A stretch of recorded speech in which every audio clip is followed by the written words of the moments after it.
Au milieu des guerres et des rois s'alternant sur les trônes d'Israël et de Juda, mon père fit entendre sa voix. Un enfant naquit à Jérusalem, sa ville de ruine et de gloire. Il s'appelait Isaïe, et même si personne ne le savait encore, mon père avait déjà consacré ce garçon à quelque chose de bien plus grand qu'il n'aurait pu l'imaginer. Isaïe a grandi en voyant les autels se délabrer, les palais s'encombrer d'orgueil, et le peuple, censé porter la lumière, marcher dans les ténèbres. Mais là, où tout semblait perdu, mon père a préparé le cœur d'un prophète. Isaïe n'a pas été choisi pour sa force, son éloquence ou son influence. Il a été appelé parce que son cœur pouvait encore entendre. La voix de mon père ne choisit pas les plus visibles, mais les plus disposés. Alors que les hommes cherchaient des alliances militaires, des stratégies politiques et des alliances avec des rois étrangers, mon père ne recherchait que quelqu'un qui dirait « oui ». Avez-vous déjà pensé que souvent, c'est dans le silence de l'enfance que naissent les graines de l'appel? Avant même qu'Isaïe ne voie les anges, avant même de toucher un charbon ardent, il n'était qu'un enfant dans une ville en proie à la tourmente. Mais il était déjà connu de mon père. L'histoire d'Isaïe ne commence pas par la gloire. Elle commence par le chaos. Mais c'est ainsi que mon père agit. Il fait surgir l'espoir, là où il n'y a que désespoir. Et peut-être que c'est aussi votre histoire. Avez-vous remarqué les signes de votre vocation? Son nom n'était pas un hasard. Isaïe signifie « Mon Père est le salut ». Et ce nom serait une prophétie vivante, pas seulement une identité. Quand Isaïe était invoqué par le peuple, c'était comme si, sans s'en rendre compte, il proclamait « Le salut vient de Dieu ». Et cela, à l'époque, était un scandale, car les rois se fiaient aux épées, les généraux aux alliances, et les prêtres à leur propre religiosité vide de sens. Mais Isaïe portait, même en son nom, le message qui brisa l'orgueil des nations. Le salut ne vient ni des hommes, ni des rituels, ni des trônes. Il vient d'en haut. Mon père pose des signes au cœur de l'histoire. Parfois, c'est un nom, d'autres fois, un rêve. Et presque toujours, une voix qui insiste même quand on se bouche les oreilles. Isaïe était cette voix. Et avant même de prophétiser, il était déjà dérangeant, parce que les noms ont un poids, et certains portent le destin. Peut-être que le vôtre porte aussi quelque chose que vous n'avez pas encore compris. Quelque chose qui révèle non pas qui vous êtes, mais qui vous êtes appelé à être. Isaïe a grandi dans une ville marquée par les promesses et les blessures. Jérusalem, la ville où mon père avait inscrit son nom, devenait le théâtre d'alliances brisées, d'injustices sociales et de cultes creux. Le peuple chantait encore des louanges, mais son cœur était loin. Les rois montèrent sur le trône avec des promesses de justice, mais ils cédèrent bientôt à la peur, à l'or et à la pression des nations voisines. Le royaume de Juda, bien que toujours debout, ressemblait à un mur fissuré sur le point de s'effondrer. Et c'est dans ce contexte qu'Isaïe commença à comprendre. Les murs de pierre ne protégeaient pas le peuple. Ce qui le soutenait, c'était l'alliance avec mon père, une alliance méprisée. Ne vous y trompez pas, ce n'est pas l'apparence de sainteté qui maintient une nation debout, mais une repentance sincère. Ésaïe a vu les pauvres opprimés, les juges rachetés et les dirigeants transformer le temple en spectacle. Et pourtant, mon père ne s'est pas détourné. Il préparait un messager. Quand tout semble sur le point de s'écrouler, c'est que le ciel est sur le point de parler. Et ceux qui ont des oreilles entendront, même au milieu du chaos. Tout a basculé en un seul jour. Isaïe est entré dans le temple comme n'importe quel autre fidèle. Mais mon père a décidé d'ouvrir le voile. Et alors, sous ses yeux, les cieux se sont déchirés. Il a vu le trône. Il a vu les séraphins voler et crier « Saint, Saint, Saint est l'Éternel des armées ». Ce n'était pas une belle image pour décorer un mur. C'était une révélation terrifiante. Le temple trembla. La fumée emplit l'endroit. Et Isaïe, face à une telle gloire, ne chanta pas. Il tomba. Je suis perdu, dit-il. Je suis un homme aux lèvres impures, et je vis parmi un peuple impur. Telle est la réaction naturelle lorsqu'on voit véritablement la sainteté de mon Père. Il n'y a pas de place pour l'arrogance, les discours religieux ou l'apitoiement sur soi. Mais ce qui se passe ensuite est ce qui transforme. Un ange prend un charbon ardent sur l'autel et touche les lèvres d'Isaïe, non pas pour le punir mais pour le purifier. Et alors, pour la première fois, il entend « Qui enverrai-je » Isaïe aurait pu fuir, mais quelque chose brûlait déjà en lui. Et il répondit « Me voici, envoie-moi ». C'est là que tout a commencé. Ni par la force, ni par le prestige, mais par la soumission. Sa bouche a confessé ce que beaucoup cachent. Je suis impur. Et c'est alors que mon Père a agi. Car quiconque reconnaît son impureté ouvre la voie à la purification. Un séraphin prit un charbon ardent sur l'autel et le porta aux lèvres d'Isaïe. Ce n'était pas une punition, c'était une guérison. Le feu ne l'a pas détruit, il l'a préparé. Car ce qui sort de la bouche d'un prophète doit naître de la présence du feu sacré. La voix qui portera le ciel doit d'abord en être purifiée. Isaïe était marqué, scellé. Beaucoup veulent parler au nom de mon Père, mais peu acceptent le contact ardent. Isaïe n'a pas été simplement appelé, il a été transformé. L'autel a touché sa chair, le ciel a touché sa honte. Et quand la braise l'a touché, la culpabilité a été enlevée et le péché a été pardonné. C'est alors seulement qu'il entendit la question « Qui ira pour nous ?» Et Isaïe n'hésita pas. La douleur se changea en force, la honte en voix. Et celui qui s'était déclaré indigne se leva, tel celui qui était envoyé. Vous voyez? Il ne s'agit pas de le mériter. Il s'agit de s'abandonner. Et ceux qui s'abandonnent vraiment, mon Père les purifie. Et il les envoie. Le ciel était silencieux. La question résonnait. Qui enverrai-je? Et Isaïe, transformé par cette présence, répondit sans crainte. Me voici. Plus d'hésitation, plus d'excuses, plus de bouclier. Il se rendit disponible. Mon Père ne force personne, il appelle. Et attends. Isaïe a dit oui, avant de savoir où il allait, avant de connaître la douleur qu'il allait affronter, avant de connaître le poids du rejet. Il a simplement fait confiance. Voilà la différence entre servir par obligation et servir par amour. Isaïe n'a demandé aucune garantie ni protection. Son « me voici » était un abandon total. Et c'est pourquoi il a été utilisé avec puissance. Beaucoup aspirent à une vocation sans croix, un but sans sacrifice. Mais tout véritable envoi a un prix. Isaïe serait persécuté, ignoré, maltraité. Et pourtant, il continuerait à parler. Parce qu'il n'a pas servi le peuple, il a servi mon Père. Avez-vous déjà dit « Me voici » pas seulement de votre bouche, mais du plus profond de votre âme. Car quand vous le dites, soyez prêts. Mon Père entend, et il répond. À la mort du roi Osias, son fils Jotam monta sur le trône. Aux côtés de ce nouveau roi, Isaïe commença à accomplir sa mission. C'est à cette époque qu'il commença à prophétiser fréquemment, indiquant les chemins du ciel à une nation qui commençait à s'éloigner. Jotam n'était pas un roi mauvais. Il était juste, du moins en apparence. Mais il laissa le peuple perpétuer ses péchés sans confrontation. L'idolâtrie n'était pas combattue, l'injustice n'était pas corrigée, la foi était devenue une formalité. Ésaïe ne resta pas silencieux. Il dénonça l'hypocrisie des dirigeants, mit en garde contre l'abandon de l'alliance et appela le peuple à la repentance.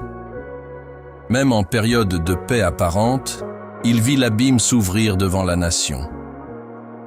Mon Père ne suscite pas de prophètes seulement en temps de guerre.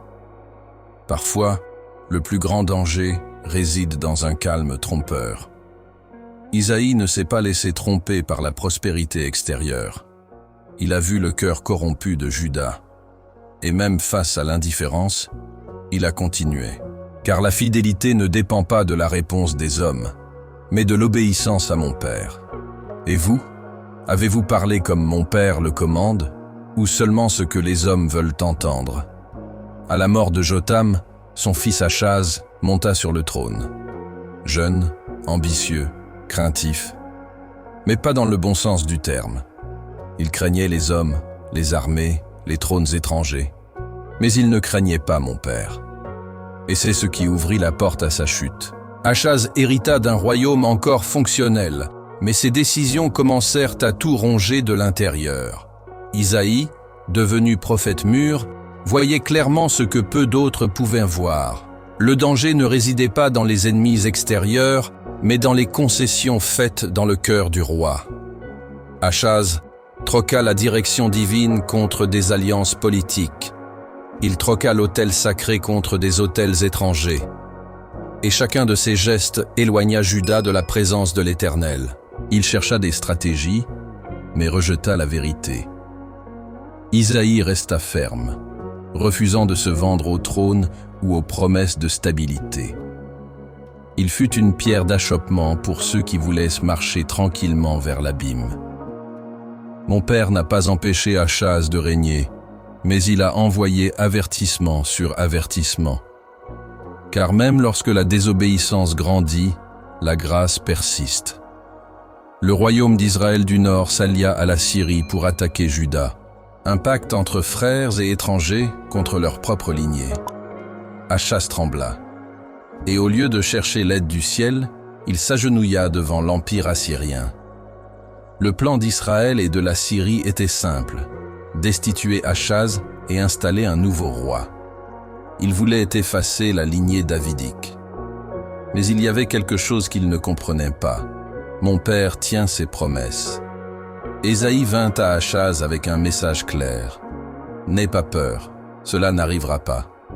Il lui offrit même un signe pour prouver que Dieu était aux commandes. Mais Achaz refusa. Non par humilité, mais par incrédulité. Il avait déjà fait son choix. Faire confiance aux hommes, et non à mon Père. Pourtant, Isaïe a prophétisé. Car la fidélité du ciel ne dépend pas de la foi humaine. Le Messie viendrait. La lignée de David serait préservée. Et une vierge concevrait. Car lorsque tout semble sur le point de s'effondrer, c'est là que mon Père plante l'espoir. Achaz n'écoutait pas. Isaïe parlait, mais les oreilles du roi étaient trop occupées par le bruit des pièces, les conseils des ambassadeurs et la peur. Il ne niait pas l'existence de mon Père, il l'ignorait simplement. C'est une erreur subtile mais dévastatrice. Vivre comme si Dieu n'avait aucune importance. C'est exactement ce qu'Achaz a fait. Il a envoyé un tribut au roi d'Assyrie, a donné les trésors de la maison de mon Père, a démantelé l'autel d'origine et a construit une réplique d'une idole étrangère. Il a transformé le temple en vitrine politique. Pourtant, Isaïe n'est pas resté silencieux. Il a continué à parler de repentance, de justice et de fidélité. Car même lorsque le cœur d'un roi s'endurcit, mon Père continue à lui envoyer la lumière. Mais Achaz demeurait ferme dans son aveuglement, et chaque pas qu'il faisait vers la Syrie l'éloignait un peu plus de cette présence. Le prix de son choix viendrait, mais pas immédiatement. Car le jugement de mon Père marche parfois en silence, jusqu'à ce qu'il soit trop tard pour revenir en arrière. Pourtant, les paroles d'Isaïe ont été enregistrées, car il y a des moments où le prophète parle davantage de l'avenir que du présent. Alors qu'Achaz forgeait des alliances avec ses ennemis, Isaïe vint lui apporter une parole du ciel. Mon Père l'a envoyé pour offrir un signe, pour lui rappeler que le salut ne vient pas de rois étrangers. Demande un signe au Seigneur ton Dieu, du plus profond des abîmes ou du plus haut des cieux. Mais Achaz refusa. Il dit qu'il ne voulait pas tenter Dieu.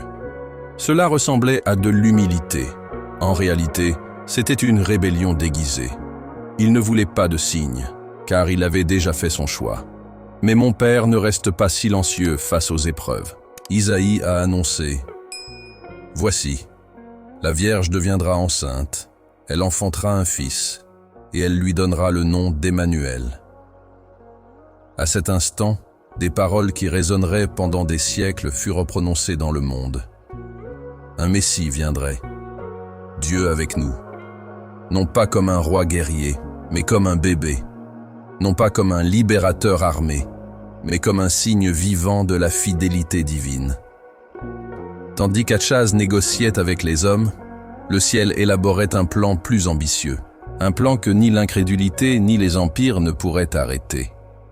Le signe n'était pas demandé, mais il était donné. Car l'amour de mon Père ne dépend pas de la permission des hommes. Il agit, même lorsqu'ils ne croient pas, même lorsqu'ils le rejettent. Le peuple continuait de vivre, comme si de rien n'était. Les fêtes religieuses se poursuivaient, les sacrifices étaient offerts, les chants résonnaient dans les cours des temples. Mais les cœurs étaient loin. La justice était achetée, les pauvres étaient écrasés, la vérité était négociée. Isaïe s'éleva contre tout cela. « Malheur à la nation pécheresse », dit-il. « Malheur à ceux qui appellent le mal bien et le bien mal. » Il ne parlait pas en son nom. C'était mon père qui dénonçait une religiosité vide, une secte sans cœur. Les dirigeants vivaient dans le luxe. Les veuves étaient oubliées, les orphelins méprisés. La ville sainte était couverte de sang. Et pourtant, il prétendait que tout allait bien. Mais le regard d'Isaïe pénétrait là où les yeux naturels ne pouvaient pas. Il voyait au-delà des apparences. Mon père n'est pas impressionné par les offrandes. Il recherche les cœurs brisés. Isaïe le savait. C'est pourquoi son message a été profond. Il ne recherchait ni applaudissements, ni prestige. Il voulait réveiller une nation endormie. Mais leurs oreilles étaient sourdes, et l'idolâtrie continuait de croître, cachée derrière des apparences pieuses. Une foi qui ne sert qu'à paraître n'a pas de racines. Et sans racines, la chute est certaine. Il arriva un moment où les mots ne suffisaient plus. Mon père demanda à Isaïe de faire quelque chose d'extrême. Marcher nu et pieds nus pendant 3 ans. Un acte étrange, voire scandaleux. Mais chacun de ses pas était une prophétie vivante. Isaïe obéit. Il n'hésita pas, ne discuta pas. Il retira ses vêtements, se tut et laissa son corps raconter l'histoire. C'est ainsi que les peuples d'Égypte et d'Éthiopie seraient emmenés, nus, humiliés, vaincus. Juda, qui avait fait confiance à ces nations pour leur protection, verrait sa fausse sécurité disparaître. Les gens l'observaient, ils riaient, ils chuchotaient, ils évitaient son regard. Mais aucun d'eux ne pouvait oublier cette silhouette solitaire marchant dans les rues, car la honte qu'Isaïe portait en public était la même honte qui frapperait tous ceux qui mépriseraient la voix de mon père. Mon père utilise des moyens improbables pour avertir le cœur endurci. Parfois, c'est un geste. Parfois, c'est le silence. Et parfois, c'est la dénonciation. Isaïe lui-même est devenu le signe. Ceux qui écoutaient avec leur esprit comprirent. C'était plus que de la folie. C'était un cri, un ultime appel, pour que le peuple revienne avant qu'il ne soit trop tard. Alors que Juda cherchait refuge au sud, Isaïe entrevoyait déjà l'issue. Mon père l'envoya avertir. L'Égypte et l'Éthiopie ne seraient pas le salut, mais une partie de la ruine. L'apparence de force de ces nations n'était qu'illusion, une coquille vide sur le point de s'effondrer. Le geste d'Isaïe, marchant nu, n'était pas seulement un geste symbolique, c'était un avant-goût de ce qui allait arriver. Car, lorsque les Assyriens marchaient, ils n'épargnaient aucune alliance. Ils emmenaient des captifs, même jusqu'au roi, exposés, humiliés, dépouillés de leur gloire. Juda avait placé sa confiance là où il n'y avait aucun fondement. Et mon père, dans sa miséricorde, a donné des signes. Isaïe a parlé, a agi, a averti. Mais les yeux du peuple restaient fixés sur l'éclat des richesses et les promesses de protection humaine. C'était une génération qui préférait les alliances à la repentance, les négociations politiques à l'obéissance. Mais la parole prophétique a perduré, même lorsqu'elle était malvenue. Car l'amour du ciel persiste, même ignoré. Ésaïe savait que beaucoup ne croyaient pas, mais cela ne l'a jamais arrêté. Car lorsque quelqu'un devient la voix de mon Père, il ne parle plus par commodité, mais par conviction. Achaz ne s'est pas contenté de désobéir. Il a réécrit les règles du culte. Il a érigé des autels païens. Il a fait ériger des copies de temples étrangers. Il a brûlé ses propres enfants en sacrifice. Et tout cela sur la terre que mon Père avait sanctifiée. C'était une époque de profondes ténèbres spirituelles. Les rues qui menaient autrefois au temple menaient désormais à la tromperie. La musique des fêtes sacrées fut remplacée par des chants d'adoration des idoles. Et le peuple, confus, commença à appeler les ténèbres lumière et la lumière ténèbres. Ésaïe, cependant, ne s'enfuit pas. Il affronta le roi, avertit les dirigeants et dénonça la tromperie. Non pas avec haine, mais avec crainte, car il voyait ce que peu voyaient, un peuple au bord du jugement, jouant avec la patience du ciel. Mon Père ne se taisait pas, mais sa voix résonnait parmi quelques-uns. Et quand la vérité est proclamée en temps de mensonges bien organisés, cela paraît insensé. Isaïe le savait. Et pourtant, il resta, car il n'avait pas d'opinion. Il était investi d'une mission. À cette époque, ce n'était pas seulement le temple qui était corrompu, c'était le cœur de la nation. Et cela précède toujours la chute. En quête de protection, Achaz fit l'impensable. Il livra Juda à la Syrie. Il paya tribut avec les trésors du temple. Il renonça à la dignité de son peuple, en échange de promesses vaines. Ainsi, la nation élue de mon père devint vassale d'un empire païen. Les soldats assyriens traversèrent Jérusalem comme des maîtres. La voix d'Isaïe s'éleva à nouveau. Il comprit ce que d'autres feignaient de ne pas voir. L'alliance avec la Syrie était une entrave déguisée. Le prix à payer serait élevé.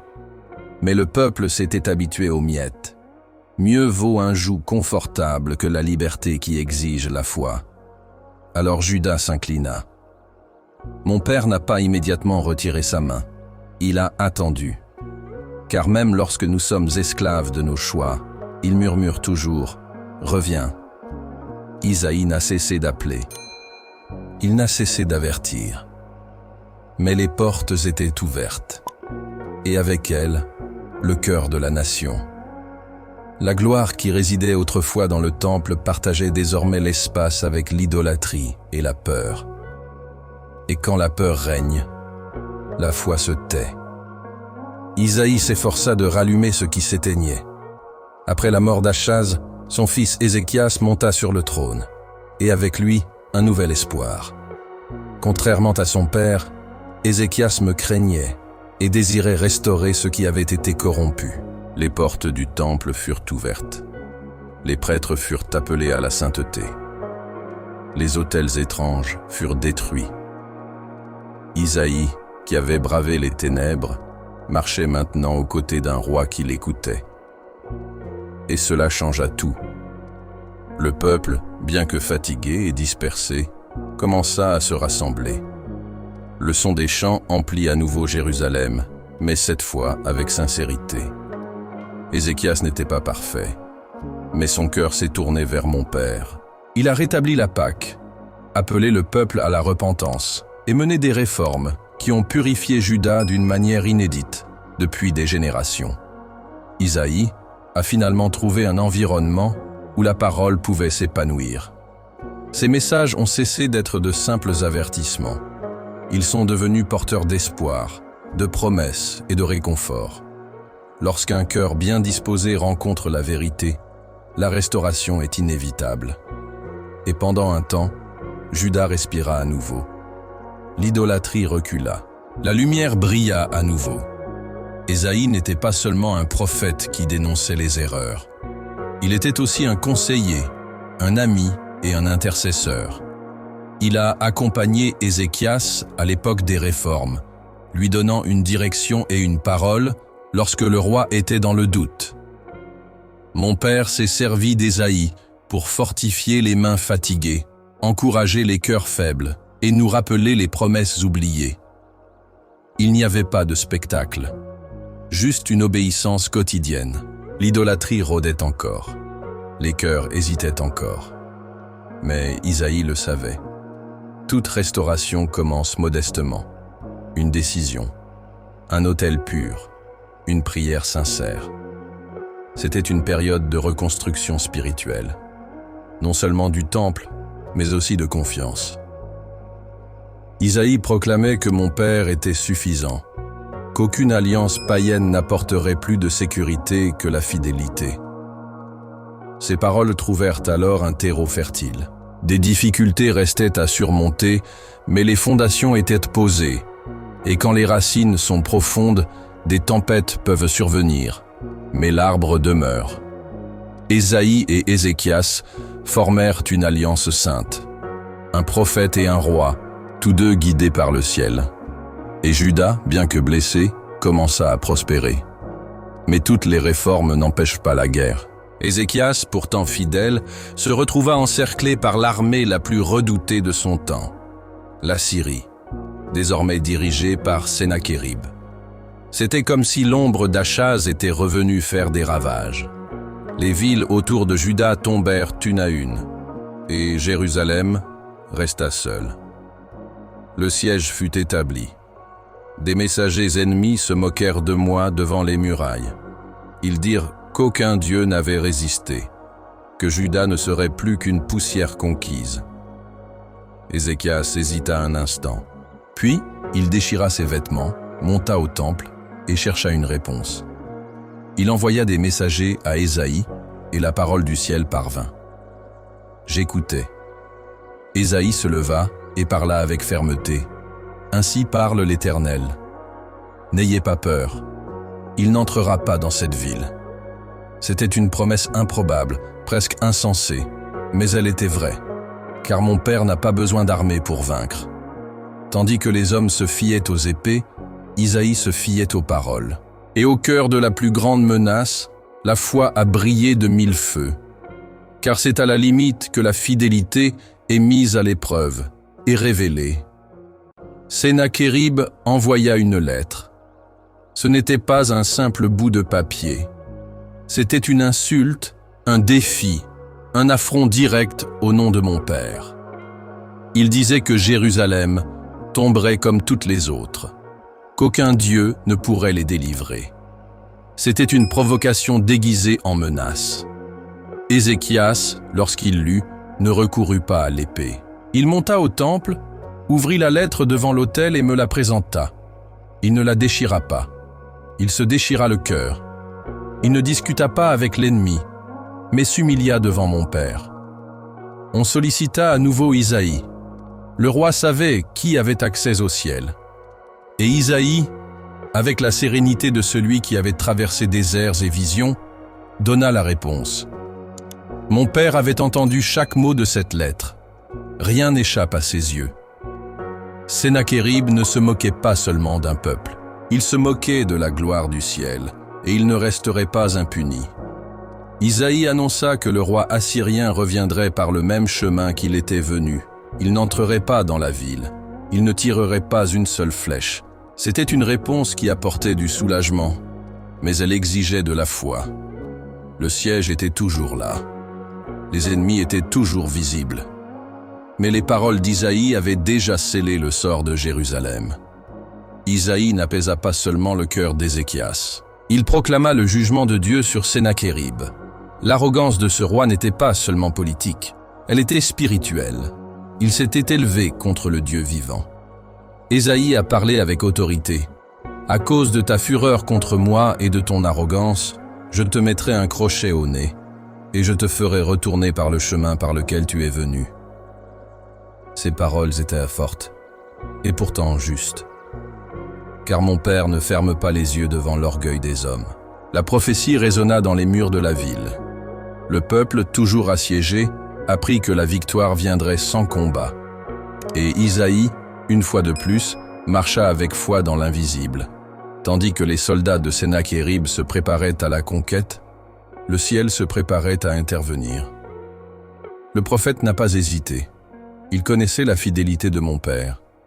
Il savait qu'aucune menace humaine ne peut résister à la volonté divine. Ainsi, de la même bouche qui dénonçait la corruption intérieure, Isaïe prononça maintenant un jugement contre les forces extérieures. Car lorsque la vérité est proclamée, elle atteint tous les côtés, roi de l'intérieur et de l'extérieur. Pour confirmer ses promesses, mon Père donna à Isaïe quelque chose de rare, un signe visible et irréfutable.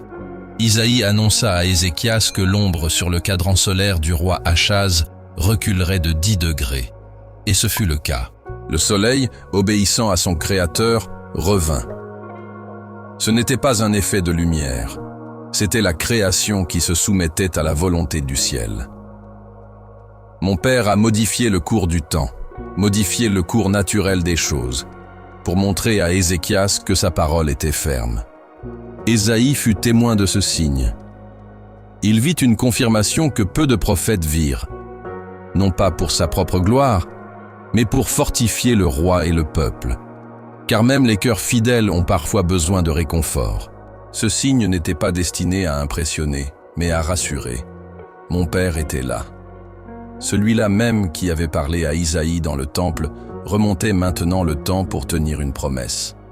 Ézéchias a cru. Jérusalem a respiré. Et Isaïe, une fois de plus, a vu le ciel briser les barrières de la logique humaine pour préserver ce que mon Père aime, le peuple qui porte son nom. Cette nuit-là, alors que la peur s'emparait des rues de Jérusalem, mon Père envoya un seul ange. Il n'y eut aucune fanfare, aucune trompette ne sonna. Seul le silence du ciel s'opposait à l'arrogance de la terre. L'armée la plus redoutée de l'époque campait, confiante, encerclant la ville. Mais à l'aube, tout avait changé. 185 000 soldats gisaient morts. Aucun homme de Juda n'avait eu à lever l'épée. Aucun guerrier n'était allé au combat. C'était la main invisible de mon Père à l'œuvre. Isaïe ne fut pas surpris. Il l'avait annoncé. Le peuple, jusque-là incroyant, voyait maintenant ce que la foi savait déjà. Sennachérib s'enfuit, humilié, détruit. Son arrogance ne trouva aucun écho. La victoire était totale. Mais ce n'était pas pour l'exaltation de Juda. C'était pour que chacun sache que mon Père est le Dieu de toutes les nations, qu'il entend, voit et répond en son temps. Ésaïe a été témoin de l'accomplissement exact de la prophétie, car lorsque sa parole est révélée, elle ne revient pas sans effet. Le jugement s'est abattu sur les arrogants, et la paix est revenue à Jérusalem, non par la force, mais par la fidélité. Alors que le soleil se levait, et que le camp ennemi plongeait dans un silence de mort, Jérusalem s'éveilla au milieu d'un miracle. Les corps des soldats assyriens jonchaient le sol. Aucun d'eux n'avait même touché les murs de la ville. Le peuple, autrefois terrifié, tomba à genoux. Non pas en signe de célébration, mais de révérence, car il n'y avait aucun doute. C'était l'œuvre de mon Père. Aucun roi, aucune armée, aucune stratégie n'aurait pu remporter une telle victoire. Ésaïe était parmi eux, non pas pour se vanter, mais pour leur rappeler que le salut ne venait pas des alliances, ni de la force d'Ézéchias. Il venait de la fidélité éternelle. Et même lorsque tout semblait perdu, l'intervention divine était plus grande. Le peuple chantait, le temple était rempli de louanges. Mais Isaïe le savait, le cœur humain est inconstant. Il resta attentif, appelant à la constance, à la véritable obéissance. Car les miracles ébranlent un temps, mais seule la fidélité dure toute une vie. Le ciel avait parlé, et maintenant, c'était au peuple de décider, marcher dans la lumière, ou retourner aux ténèbres d'une routine oubliée. Après Ézéchias, son fils Manassé monta sur le trône. Avec lui, Les autels brisés furent reconstruits. Les dieux étrangers revinrent. Le sang innocent coula à nouveau dans les rues de Jérusalem. Ce qui avait été restauré au prix de tant d'efforts fut lentement détruit. Manassé ne se contenta pas de rejeter la voix de son père, il la renversa. L'idolâtrie se répandit comme une peste. Le temple fut corrompu. Le peuple replongea dans les ténèbres. Isaïe, désormais âgé, continuait de prophétiser. Sa voix résonnait désormais dans un désert spirituel. Il dénonçait avec courage. Il savait que le prix à payer serait élevé. Mais la vérité brûle dans les os de ceux qui ont été appelés.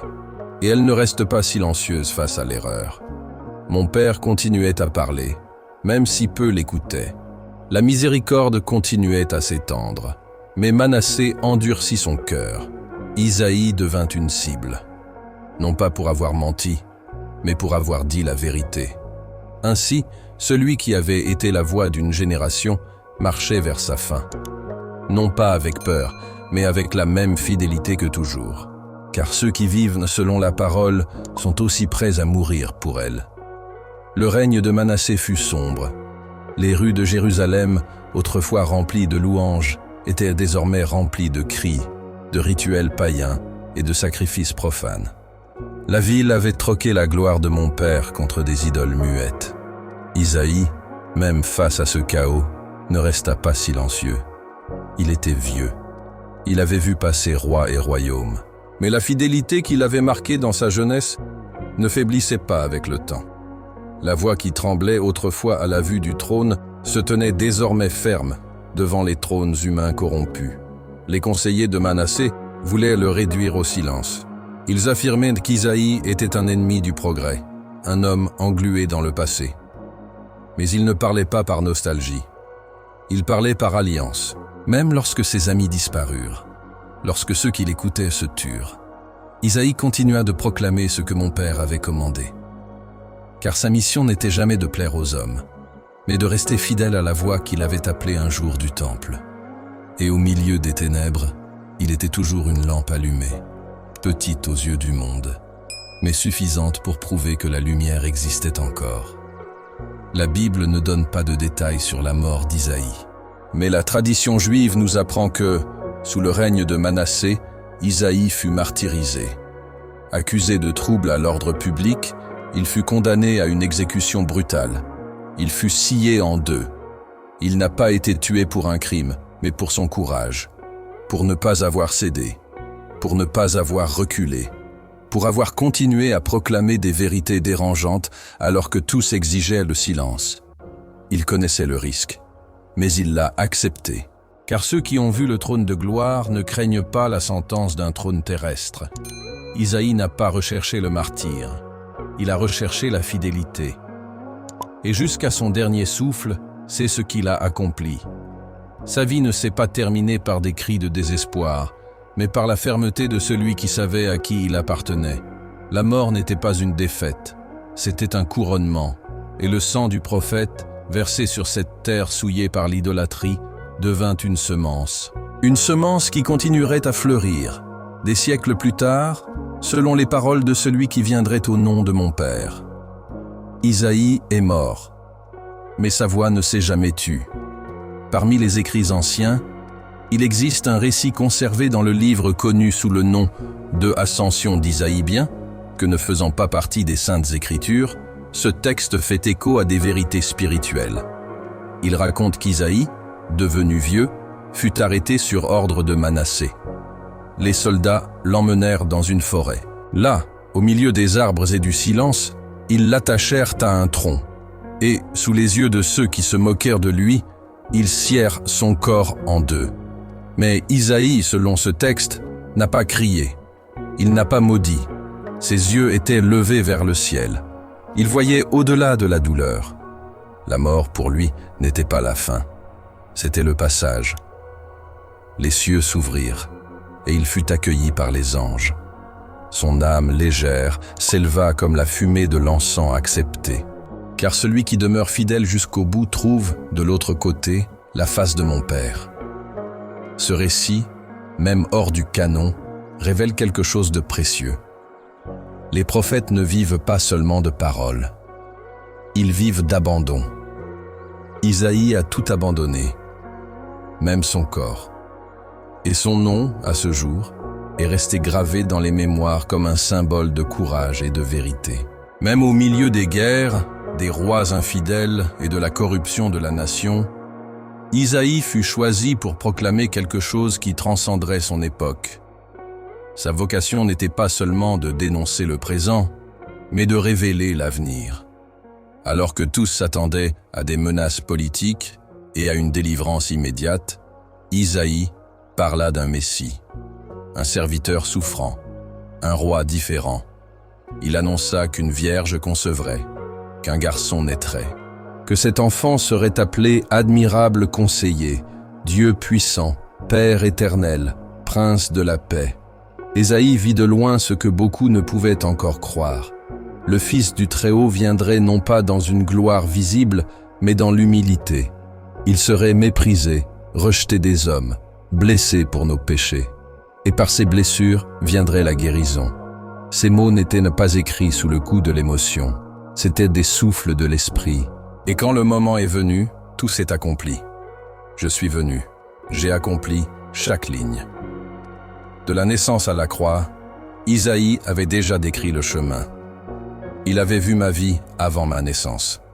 Il avait vu ma douleur, mon rejet, mon sacrifice. Isaïe était bien plus qu'un prophète de crise. C'était un prophète d'espoir, de rédemption, de promesse. Et même s'il n'a pas vécu assez longtemps pour le voir de ses propres yeux, il a cru. Son héritage ne réside pas seulement dans ses paroles, mais dans ce qu'il a maintenu jusqu'au bout. Que le salut viendrait, non par le mérite humain, mais par l'intervention divine. Et c'est ce qui s'est produit. Son nom résonne encore aujourd'hui, dans les synagogues, dans les églises, dans les cœurs qui brûlent encore au son de ses paroles. Isaïe n'était pas un prophète parmi tant d'autres. Il était le pont entre un peuple blessé et une promesse éternelle. Il a parlé avec audace au roi, a combattu l'idolâtrie et dénoncé l'injustice. Mais il a aussi réconforté les affligés, annoncé la délivrance et semé l'espoir là où il n'y avait que jugement. Il n'a pas choisi la facilité. Il a préféré être haï des hommes plutôt que de désobéir à mon Père. Même après sa mort, ses écrits ont perduré. Ils ont inspiré des générations. Ils ont fortifié ceux qui les ont suivis. Ils ont précisément désigné le Messie. Et aujourd'hui encore, chaque verset puissant révèle la grandeur du plan divin. Isaïe a montré que la fidélité ne se mesure pas aux applaudissements, mais à la constance. Il n'a pas vu de multitudes se convertir, ni de roi s'agenouiller à ses pieds, mais il a vu le trône, et cela lui a suffi. Sa vie enseigne que la vérité vaut la peine d'être vécue et de mourir pour elle, et que la gloire de ce monde est éphémère, mais que la parole de mon Père demeure éternellement. Isaïe est mort en tant qu'homme, mais il vit comme une voix qui continue d'appeler, d'éveiller, d'indiquer. Car lorsque mon Père ressuscite quelqu'un, même la mort ne peut le faire taire. Mes frères, si vous êtes restés jusqu'à la fin et que vous avez profité de ce moment que nous avons partagé ensemble, je vais vous demander encore une fois de nous aider à grandir et à atteindre plus de personnes. Abonnez-vous à cette chaîne, partagez cette vidéo avec vos amis et vos proches, diffusez du contenu de qualité autour de vous. Cela ne fera pas seulement du bien à votre cœur, mais aussi à chaque personne que ce message pourra toucher. Je vous souhaite une journée pleine de paix, que mon Père bénisse et prenne soin de chacun de vous. Et n'oubliez pas, nous nous retrouverons très bientôt pour un nouveau moment de partage et de connaissance ici sur cette chaîne.